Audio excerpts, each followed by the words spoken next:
Welcome to our lesson. And our lesson today is all about food and nutrition.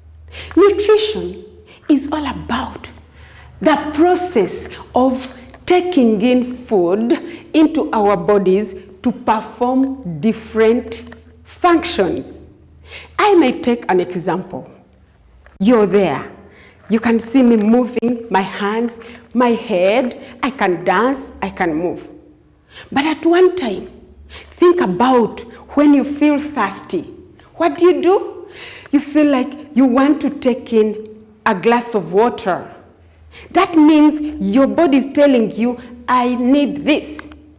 You may feel hungry and you want to eat something. That means at that time, your body is lacking something. Or you may walk and get tired and you sit down. That means there is something lacking in your body. All right. That means we need this nutrition to take in. And from nutrition, we get nutrients. So what are nutrients? Once again, it's just those food particles, food something. Take an example. When you squeeze juice, you throw away the rest and then you get this juice. Okay, this juice, let's take it as an example of those nutrients that our body needs so that it functions well. And when these nutrients are balanced, we call it a balanced diet. Disability is simply where our body or our body parts are not able to perform their functions as expected. For example, my eyes are supposed to see clearly, but when they are lacking something, that means I may not be able to see properly. And that may be as a result of the food I lacked.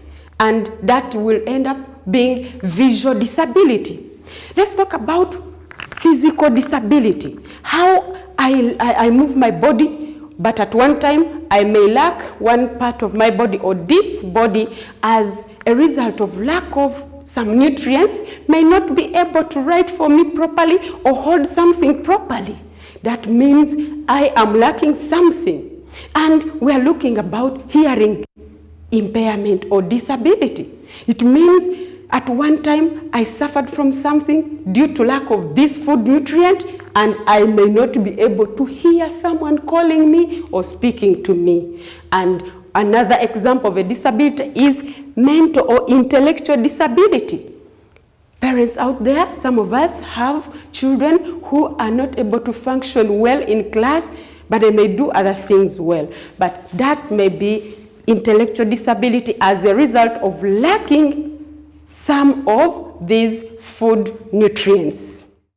What are these types of food?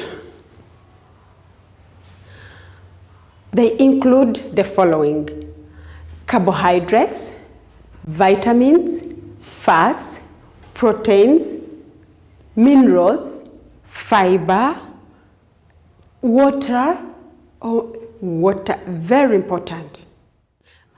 Carbohydrates, for example, cassava, millet bread, posho, sweet potatoes, name it, you have all eaten them. They make our bodies strong.